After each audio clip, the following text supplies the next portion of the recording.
जितु बनन बाबा हई राउर नेवर तिरहुर जीतिया रोला के हम भेजा तनी हई अपन सरकार करम डुबकी लगाई अरे दीदी अरे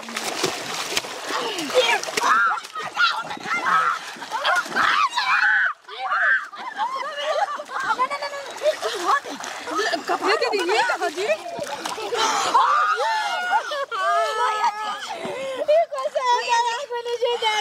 भगवान जी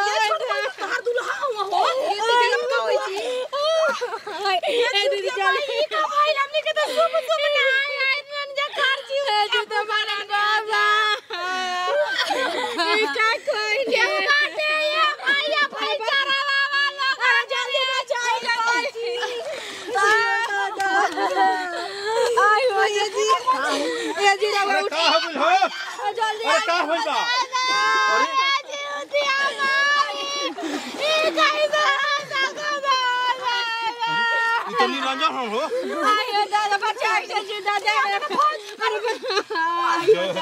बाबा ये अचानक कैसे आ गई नदी में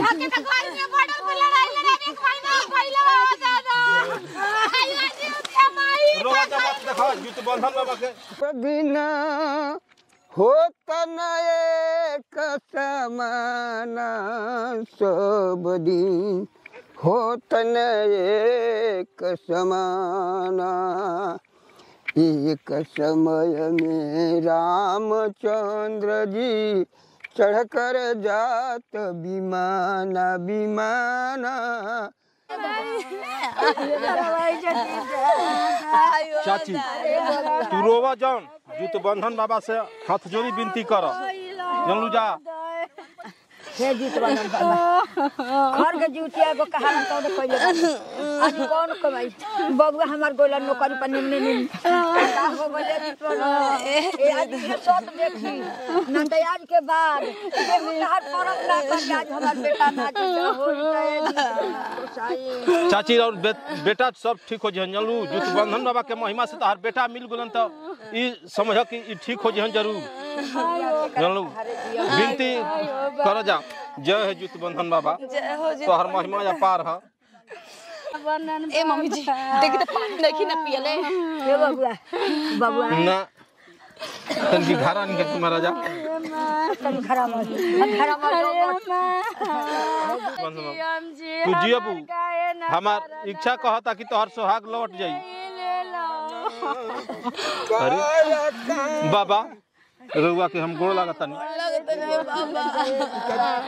ए बाबा हमर दक्षिणा पति के का हो गइल बा ना न होइते जाता हमर मर्दा अरे शांत हो के भगवान को प्रार्थना कइला रो के ना कइला शांत हो के भगवान के जितवाहन बाबा के पुकारो और सब कोई पुकारो मिलके ताहे दिल से जरूर पुकार सुनी है खर जुतिया कले खबू तो जरूर पुकार सुनी है रोवा मत रोवला से ना होए हाथ जोड़ के बाबा के पुकार कर बाबा अगर हमने के नदिया में ना नहा तो तब के देख तू साक्षी बाड़ू जो कामा गोई रहतन हो दादा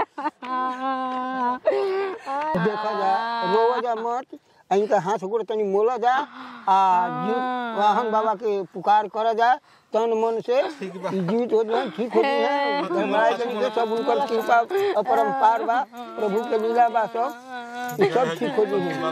जय हो गोरखनाथ जय जितवाहन बाबा जय हो जितवाहन बाबा। हे प्रभु एक सिंदूर के लाज रखे के बा माता के कोख उजड़ गइल एक कोख के उजड़े नीचे देवे के हरा भरा करे के बा। हे गोरखनाथ हे माँ गंगे देखा हे जितना वाहन बाबा अगर ई बालक ना जी तो आज से धरती से ई परंपरा उठ जाई। हे प्रभु देखा मुंह के लजा रखा तोरा गोरखनाथ हे गोरखनाथ अरे तो जय हो प्रभु ए जी इज्जत का राखला है प्रभु देखा बबुआ उठी जी उठी अरे बबुआ के बढ़िया मत हटा जी तो हम लोग का एक बार जयकारी तो प्रेम से बोल दो जी तो बनन बाबा जय जय ए जी अजी रउआ ठीक बानी रउआ के का हो गए रे जी अरे इजी हम कैसे आइल बानी रउआ नदी में बा के आइल बानी हमनी के नहात रह जत चल नहीं जा रह के अगर हमनी के घाटी पर नहीं रहती जत रउआ ना जाने कहां गई रहती रोवा मत, अब मत रोवा। जुटवाहन बाबा के सब चीज देख के फिर भी तू रो रहल बड़ू। आए धाम धूम चल जूट अरे उनकर महिमा देखा कि तुम लोग के बीच में लिया के कह रहन तो कहीं वो रहन। अब हम ब्लास्ट भइल हमनी के खाड़ी में सब गिर के रह जा जाय दीजिए मां हम जी रउआ केहू के कुछ बिगड़ले ना रही आज कर जीतिए कहले रही तर और बेटा बच गइलन। देखा जा अब रोज होल बंद कर जा हौ फल फूलवा तो हम चढ़ावा जा आ एगो कथा हम सुनावत तनी बाबा कोई ना हां अगरबत्ती चढ़ाई दीदी चलो बाबा रउआ हमने खातिर भगवान बन के आए बानी बाबा अरे हमरा में कुछ नहीं के सब निकरे में ही रउआ वजह से हमार पति बच गइलन हमर सुहाग लौटा दी अब रोवा मत, अब खुशहाल रह। हम खुश बानी बाबा अब खुशी खले हम जितिया बरतिया रहे हमार जमुआ के उल्लास बानी भूखल हम जितिया बरतिया रहे हमार बबूसा जुग जुग जिया कर बमरो मलनावा खुशी खुशी रहे परिवार जुग जुग जिया कर हमारो ललनावा खुशी खुशी रहे परिवार। अब सुना जा हम कथा यही पर एगो सुना देता नहीं। एक राज में एक राजा रहा उनकर शादी होके आई तो कुछ दिन के बाद उनकरा पत्नी के गर्भ रहल तो इहे मनावस कि हे प्रभु पुत्र दे दो। हे जीतवानंद बाबा हमरा के पुत्र दे ये अपन उमांगस उनकर धर्म पत्नी कहत पहले ही कि देखी अगर इनकर जन्म होखे से पहले ही कहीं हम मर गई या जन्म होखले पर मुगली तरह शादी कदाप मत करब, दूसर की शादी मत करब। राजा 3 वचन दे दहा।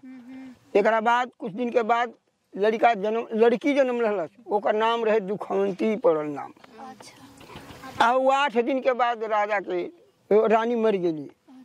रानी मर गई राजा बड़ा फेर में पड़लन दुखवंती तो बड़ा अथी बिया कि एकरा अइला से हमारा ही औरत के नाश हो गई कि कुलछनी बिया।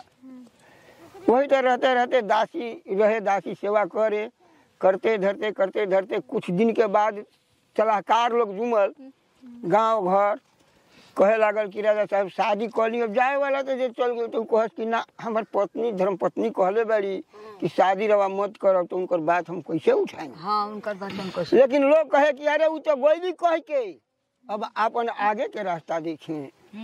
अब बेचारू दूसर शादी कैलन, दूसर शादी कह के लेलन ओहू औरत के गर्भ भइल तो ओहू लड़किए भइल ओकरो लड़किए भइल तो ओकर नाम सुखवंती पड़ल। दुखवंती सुखवंती 2 बहन लेकिन दोनों मैभा मातारी की हो गई।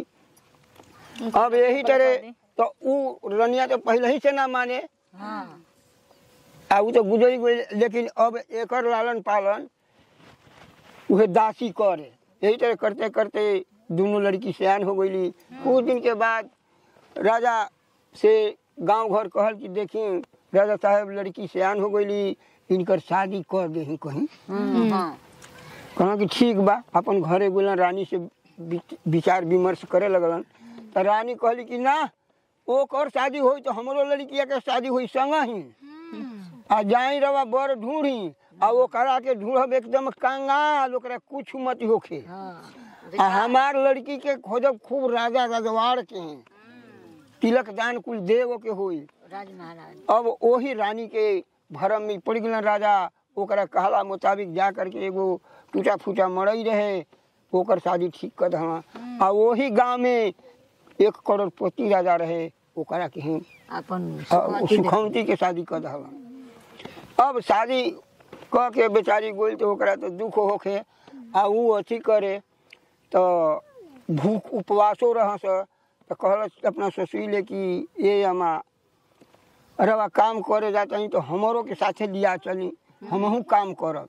करो जाता दिन कहली कि बेटी देख तू राजा रजवाड़ के लड़की ठहरलू कहाँ राजमहल में रहे वाली आ सिवान में खेती में तू कामन काम करबू आ तो हे अम्मा हम सब कुछ कर सकीला मरता क्या न करता ओकरा से अच्छा न बा हम कह के खाई तो तब का अपन कहली कि ठीक है बा अपन करे लगली यही तरह।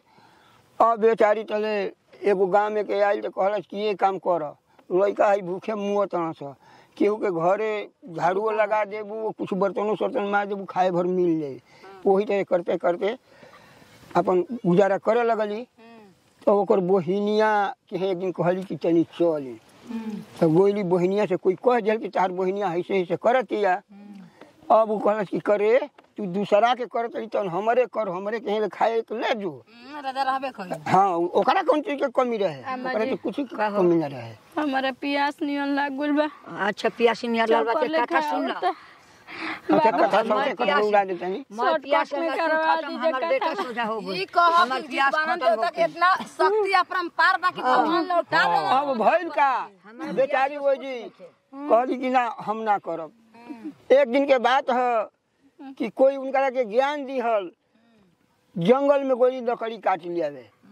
जंगल में जब लकड़ी काटे गोली तो जीवतिया माई बूढ़ बोन के आ बहुत रही तो कहली कि हे बेटी ये काम कर हमरा बड़ी ढील काटा ढिलवा हेर तन ढीलवा हेर द ढील हेरे लगली।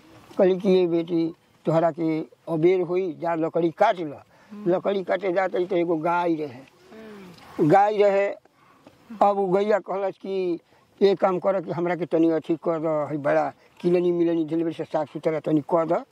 अब बेचारी गैयो के कह दल दोनों जानी के अब वो जिले फेर जाते लकड़ी काटे तो एगो नागिन भेटा गेल तो कहलस कि ये बेटी देखो हम केचुल से मातल बनी हमरा बर्दाश्त नहीं छे होखत हमर केचुलिया छोड़वा द तनी केचुल छोड़ा के कहली कि हे महारानी अब हमरा के आदेश दी तनी लकड़ी काट ली। कहली कि जा बेटी लकड़ी काट के ली तो कहली कि सुन हमरा पास मणि बा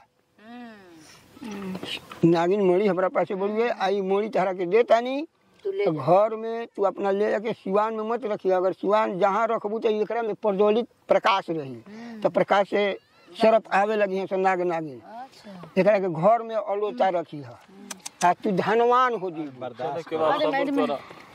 एक बाद वो जिले चलली तो गाय माता कहतली कि हमारा के हमार बड़ा सेवा के बड़ू तू हमारा साथ हमारा के ले चल सेवा करिए तरह के दूधो दे हमार बछोड़ो बच्चा कच्चा खइया सब। अब ओ जिले चल जाली तले ए जिले तो बुढ़िया कहलस कि सुन लइकवन के का बनेबू तारा घर में तो कुछ बा ना तो पा भर ले चावल दहली आ एगो पोटली में सामान रहे कहली कि लो ले जाके आ तू चौरा कोठलिया में डाल दिया कोठली तहार भर जाई आ सामान बाद ले जाके एकरा के रख दियो तू मालो माल हो जीबू तहार घर दुआर में चकचक हो जाई।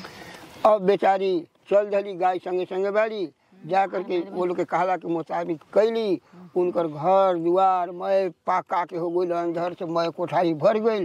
बहनिया के खबर गई तो कहलस कि अजी दादा ये का हो गई करा तो बोरी अथी हो गई हमारो ले 20 हो गई। कहलस क्या रे तू का कैली ही आ तो ऐसन बात कहलस कि तो हमारा के दे दे मणिया। कहलस कि ये दीदी मणि हम तारा के कौनो हालत में ना दे। नागिन कहली कि केहू के दी हो हम मोतिया ने देखई हो। कहलस कि हम राजा से तारा के फांसी दिलवा दे। कहलस कि फांसी हम चोरा के नहीं सुन आई जीवतिया माई एकर साक्षी बाई होए गोल कथा लास्ट हो गई उहे हमरा के सब कुछ कइले बढ़िया उनकरे से अंधन भरल बा बोल द जीव तो ऐसे कोनो चीज केहू कहे कह देवे के चाहिए। अब हमरा के इजाजत मिले खातिर भगवान बन के आइल बनी बाबा हमर सुहाग बचा देनी हमार सुखिया लौटानी महात्मा जी धन्यवाद बा। प्रसादी उसादी तन डालो हमारा हाथ से प्रसादी ले ली बाबा हे में डाल बाबा हम चलतनी चली महात्मा जी हम राही रह गिर सुना तनी रोवा सबके देह में जान बता मेरे लागो तक आदमी कहेला कि घर जीतिया कहला पर मरल बचवा लौट जाना से जीतबा शक्ति अपरंपार बा जी इनकर जीत महिमा बान्हन देवता न हो यही से जीत बनन बाबा रो जोगी के रूप में आई रहा का जानता रू रक्षा करे केवना खातिर भेष में कब के मिल जाई अरे रोवा सब हमरा ले काहे ना कहनी हम उनका के जाए ना देती जाए ना दीती उ रही हन तारा की है उ त रूप धके अइलो हन हमर कोठिया लौटा सुना पता लागल हो तू भगवाने नु रहना बुढ़िया के रहल जन के रहे जीत के माई रहल के याद होई हां यही से गोड़ लगा जा सब कर बबुआन के असली जिंदगी लौटाई हो ओकरा हे जे बाबा बैठा रहनु हटे त हे जे जुत बनन बाबा नानू पर हम चरण के लेके जाइम घरे रखम जय हो जी तो बनन बाबा ले चले जा जी दा उठे जी ले ले चलो बांधन देव घंटी बाजा राम जी चले आ गाना घंटी बाजा राम जी चले ले आ गाना आशीषिया जाए के बाद रामा फूला बना दी आशीषिया जाए के आ गाना